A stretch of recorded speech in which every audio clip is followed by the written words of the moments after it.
Terceiro e último bloco do programa Em Foco, hoje conversando sobre cinema. Professor, nós falávamos dessa questão dos festivais, tanto de Hollywood como de Cannes. Quais são as principais escolas de cinema hoje presentes no mundo?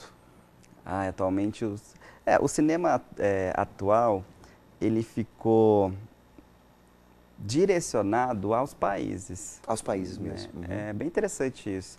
Então, se a gente for estudar, por exemplo, historicamente, foi ver as vanguardas, o surrealismo, o dadaísmo, depois veio o cinema novo no Brasil, o neorrealismo italiano, a Nouvelle Vague, enfim, tinham escolas cinematográficas no desenvolvimento histórico do cinema. Assim como teve um período também que ficou marcado o próprio cinema de autor. Né? Então, temos o Hitchcock, o Truffaut, enfim. No Brasil, o Glauber Rocha. O Glauber Rocha. Atualmente, a gente não... eu também acho que isso tem a ver com o próprio desenvolvimento histórico. Né? A gente, contemporaneamente, a gente não consegue ainda fazer muitas relações e tal. Mas os estudos do cinema contemporâneo relacionam diretamente as cinematografias dentro dos países. Então, por exemplo, o cinema hoje está em alta é o cinema coreano, por exemplo. O cinema da Coreia. Na década de 90, o cinema chinês estava muito em alta, o cinema iraniano. O próprio Festival de Cannes, né, premiou vários filmes do Irã. Né, teve uma polêmica esse ano, inclusive, com um dos cineastas lá do Irã, que é muito famoso, que está preso. Então, assim, dentro dessa tradição, né, de estudo cultural do cinema, tem essa relação diretamente com os países. O cinema argentino, né, hoje, aqui na América Latina, é o que mais desponta, até nessa questão que envolve a própria linguagem. Eles têm bons filmes, os argentinos? Sim, atualmente sim. Né? Inclusive, ano passado, eles, né, numa premiação do Oscar, foi o filme de melhor filme estrangeiro. O que você acha do cinema brasileiro? Eu gosto do cinema brasileiro, só que eu acho que a gente tem pouco espaço. Não sei se é problema nosso ou dos cineastas, né, ou das distribuições. O que eu vejo é que tem muitos filmes bons que não chegam a gente e nós ficamos ainda presos aos filmes que a Rede Globo faz. Né? Então, assim, a Globo faz o filme, projeta isso na novela, no Jornal Nacional. E nós veicula, né? Na verdade, esse é um problema. Então, a gente acaba não tendo... Eu vejo que o brasileiro, assim, a gente é muito colonizado, né, pela cultura americana.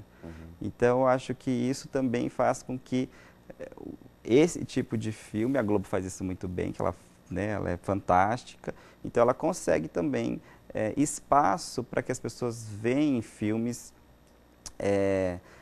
dela praticamente, né, que são distribuídas por ela.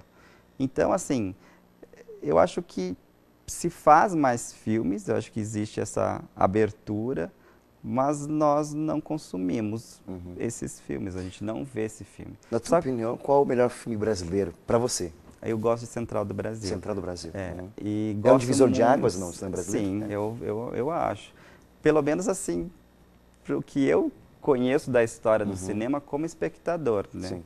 Apesar assim que apesar dos filmes que eu assisti antigamente, enfim, do próprio cinema novo, historicamente é muito interessante e tal, mas eles são herméticos, né? São difíceis. Mas assim, nessa trajetória, né, do meu tempo de adolescente até hoje, eu acho que assistir Central do Brasil foi para mim uma revelação. Eu gosto muito de outros dois filmes também que ninguém assistiu praticamente, que eu falo e ninguém fala. Um na Globo não passou, você quer dizer isso? Um é o Terra Estrangeira, que é do mesmo diretor, é um filme anterior do Walter Salles. E um outro filme que eu acho fantástico, chama A Ostra e o Vento, do Walter Lima Jr., que é um filme assim muito bonito, com a Leandra Leal, assim, quando ela era bem pequenininha.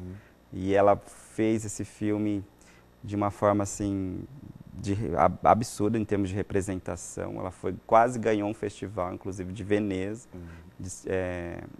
Ela perdeu para Catherine Deneuve, que é uma das maiores atrizes do cinema. Perdeu bem, né? Perdeu bem. Mas é um filme muito bonito, só que você percebe que as pessoas não assistiram. Né? E aí vai ter esses novos, que são, eu acho eles muito americanos, assim, né? Qual a tua análise de Tropa de Elite? Tanto um como o dois, Sim, como é que você vê? eu gosto dos filmes, eu acho dois filmes bons, bem feitos. Eu acho que eles discutem muita coisa que precisa ser discutida, né? Mas eu considero eles ainda presos a essa cultura, assim, que eu acho que a gente, que eu acho que o próprio cinema precisa se reinventar, né? A gente precisa pensar e ir além, né? Mas eu acho que eles cumprem um papel importante, né? E revolucionou, né? Assim, eu acho que várias discussões e discussões que foram além até da questão que envolve ali os conflitos que tem no Rio de Janeiro, mas a própria questão tecnológica, a indústria da cópia, da pirataria. Acho que muita coisa foi discutida nesse Trouxe à filme. tona nessa discussão, né? Existe escola para ser cineasta? Como é que funciona isso? Como é que alguém pode ser um cineasta? Ou essa aquela ideia, aquela frase, né? Uma ideia na cabeça, uma câmera na mão ou não? Glauber Rocha fez isso, né? Que divulgou isso. Mas eu acho assim que existem as escolas, né? No Brasil existe uma discussão grande hoje sobre o próprio ensino do cinema, porque na verdade a TV, o vídeo, o cinema, eles estão num processo de interação, de integração, né? A gente chama isso de convergência. Né? A USP hoje não tem mais o curso de cinema, hoje eles chamam isso de comunicação audiovisual. Né? Então o próprio MEC está discutindo bastante essas questões, onde se vê que essa ideia da imagem em movimento, né, vai começar, né, a se interagir, já está interagindo. Mas hoje, todos nós podemos ser cineastas, né? Hoje, com o celular, você consegue fazer um filme. O que era muito difícil de se fazer há 15 anos atrás, hoje é muito, muito tranquilo. Mais acessível. Só que a película, né, aquela coisa mágica do cinema, que é esse que é feito, né, num suporte, que ainda é um suporte analógico, né, ele não é um suporte digital.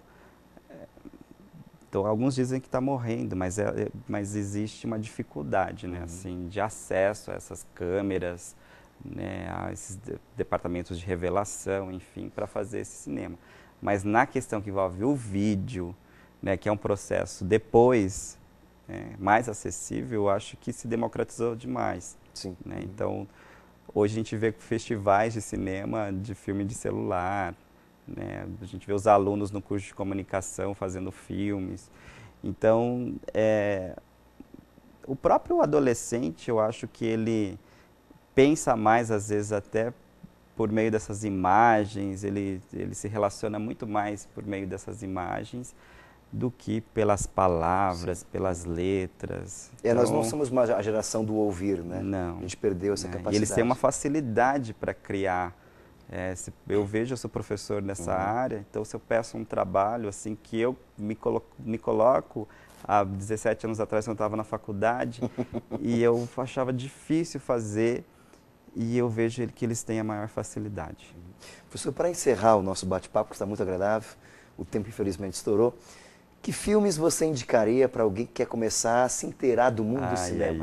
Tem tanto filme. Tanto, né? Uns 2, 3 por aí. Bom, vamos lá.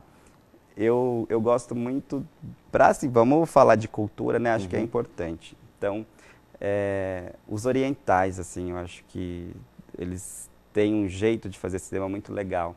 Porque os orientais, eles pela própria cultura, então as pessoas vão ver que as câmeras, assim, eles fazem as câmeras mais baixas, eles têm um tratamento diferente sobre isso. Então eu indico um filme chamado Amor à Flor da Pele, tá? de um diretor chamado Wong Kar-wai, né? Assim, ele é bastante revolucionário, inclusive ele já fez um filme em Hollywood, assim, porque ele é muito... holandês ou não? Ele é de Taiwan. De Taiwan. E aí, os europeus, eu gosto do Pedro Almodóvar. Eu acho ele, se puder assistir todos os filmes dele, você indicaria. E aí, aqui no Brasil, né, assim, eu acho que o Central do Brasil, ele é essa referência.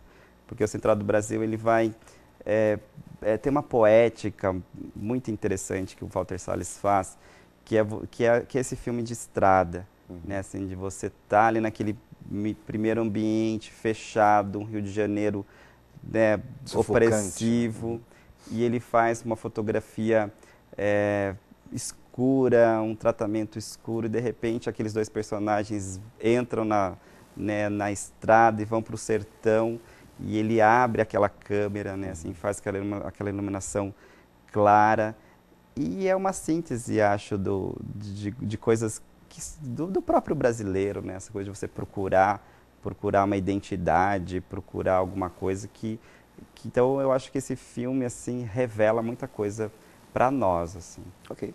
Obrigado pelas dicas, professor. Obrigado pela sua presença também. Você ouviu, então, alguns conselhos, algumas dicas sobre cinema, cultura e arte com o professor Rodrigo Oliva, coordenador do curso aqui da Unipar. Esperamos você no próximo programa em Foco. Um forte abraço. Tchau, tchau.